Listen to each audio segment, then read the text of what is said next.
அனைவருக்கும் வணக்கம். எல்லோரும் எப்படி இருக்கீங்க? நல்லா இருக்கீங்களா? ஈவினிங்காக பாலை காய்ச்சி டீயை போட்டு வச்சுட்டு ஒரு ஸ்வீட் செய்யலாம் அப்படின்னு முடிவு பண்ணேன்.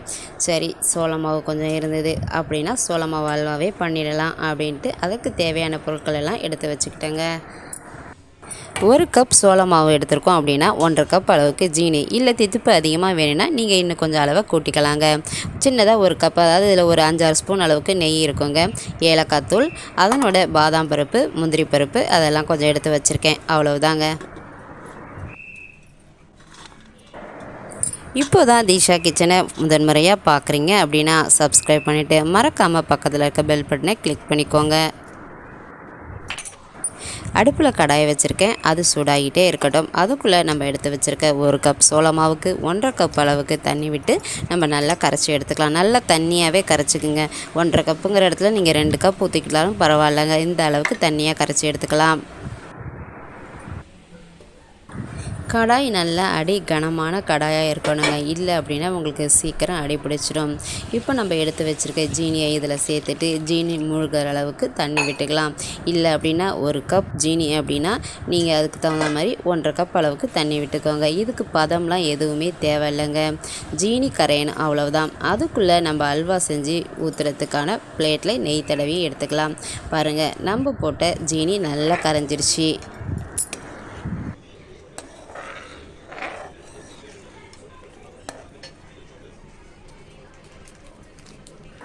ஜீனி நல்லா கரைஞ்சிருச்சுங்க. இப்போ இதனோட கொஞ்சமாக கலர் பொடி சேர்த்துக்கிறேங்க.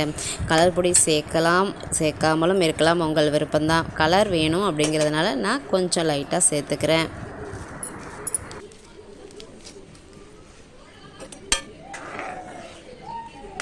இதோட ஒரு 2 பிஞ்ச் அளவுக்கு உப்பு சேர்த்துக்கலாங்க.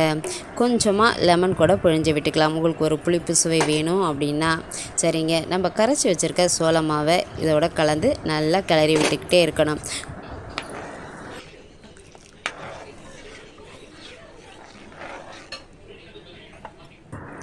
அவ்வளவுதாங்க. இப்போ இந்த சோள மாவை கைவிடாமல் நீங்கள் கிளறிக்கிட்டே இருக்கணும்.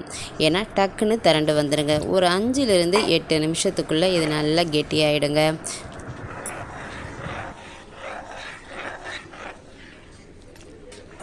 கொஞ்சம் கைவிடாமல் கிளறிக்கிட்டே இருங்க. இங்கே வேலையை வச்சுட்டு அடுத்த வேலை எதுக்கும் போயிட வேண்டாம். ஏன்னா முழுமையாக இந்த வேலை முடிஞ்சதுக்கப்புறமா அடுத்த வேலையில் ஈடுபட்டுக்கலாம். பாருங்கள், மெல்ல மெல்ல திரண்டு வருது பார்த்தீங்களா? இந்த ஸ்டேஜில் நம்ம இதனோட ஏலக்காய் பொடி, நம்ம எடுத்து வச்சுருக்க முந்திரி பருப்பு, பாதாம் பருப்பெல்லாம் கலந்துடலாம். பாருங்கள், இந்த ஸ்டேஜில் அல்வா ரெடி ஆகிடுச்சின்னு சிலர் என்ன பண்ணுவாங்க, அப்படியே ட்ரேக்கு பருப்பெல்லாம் கிளறி விட்டு மாற்றிடுவாங்க. கிடையாது, இதனோட நெய் சேர்த்து நீங்கள் நல்லா கைவிடாமல் ஒரு 10 நிமிஷத்துக்கு கிளறிக்கிட்டே இருங்க. நெய்யை முழுமையாக விடாமல் கொஞ்சம் கொஞ்சமாக விட்டு கிளறிக்கிட்டே இருங்க.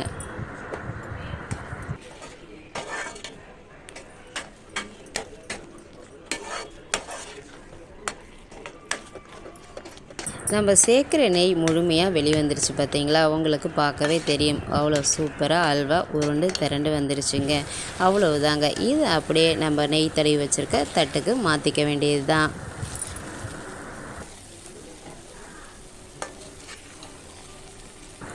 கடையில் போய் ஸ்வீட் வாங்காமல் எனக்கு ஸ்வீட் பிடிக்கும் அப்படிங்கிறவங்க ஒரு 25 நிமிஷத்தில் நல்லா தாராளமாக ஒரு 4 பேர் சாப்பிட்ற அளவுக்கு 1 கப் கார்ன்ஃப்ளவர் மாவில் அல்வா செஞ்சிடலாங்க. பாருங்கள், நம்மளுடைய அல்வா ரெடி ஆயிடுச்சு.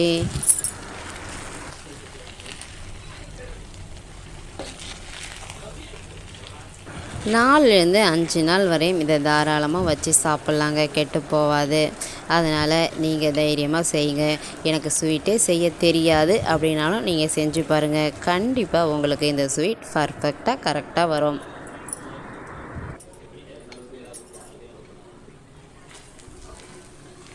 அவ்வளோதாங்க, அல்வா ரெடி ஆகிடுச்சிங்க. நெய் தடவின பிளேட்டில் கொஞ்சமாக பாதாம் பருப்பை திருவி வச்சுருக்கேன், அதையுமே சேர்த்துட்டேன்.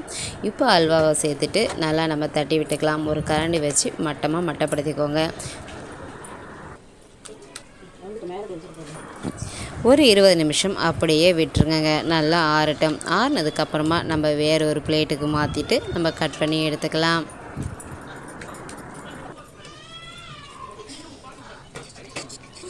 உண்மையிலே பார்க்குறதுக்கு அவ்வளோ அழகாக இருக்குங்க. சரிங்க, ஆறுனதும் எப்படி இருக்குன்னு பார்க்கலாங்களா?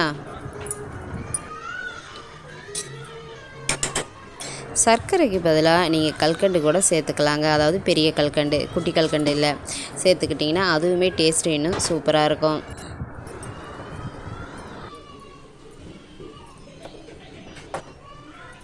ஒரு 20 நிமிஷம் நல்லா ஆற விட்டுட்டேங்க. இப்போ சுற்றிலும் கத்தியால் நம்ம அப்படியே எடுத்து விட்டுட்டு வேற ஒரு பிளேட்டுக்கு மாற்றிக்கலாம். அப்படியே தட்டை 2 தட்டு தட்டுனிங்கன்னா அழகாக பொத்துன்னு கீழே விழுந்துருச்சு பார்த்தீங்களா?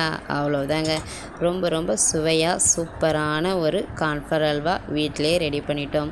இதை கட் பண்ணும்போது பாருங்களேன், அந்த அளவுக்கு சாஃப்டாக மெத்து மெத்துன்னு இருக்குங்க. இப்போ மைதா மாவு அல்வா மாதிரியோ கோதுமை அல்வா மாதிரியோ கிடையாது. இது ரொம்ப சாஃப்டாக, கடல் பாசி சாப்பிட்ருக்கீங்களா அந்த மாதிரி வழன்னு இருக்குங்க. பார்த்தீங்களா? அங்கே பாருங்கள், சூப்பராக வந்திருக்கு நம்மளுடைய கார்ன்ஃப்ளவர் அல்வா. மாவு நல்லா திரண்டு வந்ததுக்கப்புறமா கைவிடாமல் குறைஞ்சது 15 நிமிஷமாவது நீங்கள் நெய் சேர்த்து அப்படியே கிளறி விட்டுக்கிட்டே இருக்கணும். அப்போ தாங்க இந்த அளவுக்கு ஒரு சரியான பக்குவத்தில் கார்ன்ஃப்ளவர் அல்வா நமக்கு கிடைக்கும். அவ்வளவுதாங்க. வீடியோ பிடிச்சிருந்தா லைக் பண்ணுங்கள், ஷேர் பண்ணுங்கள், சப்ஸ்கிரைப் பண்ணுங்கள். மறக்காமல் பக்கத்தில் இருக்கிற பெல் பட்டனை கிளிக் பண்ணுங்கள். தேங்க்யூ ஃபார் வாட்சிங்.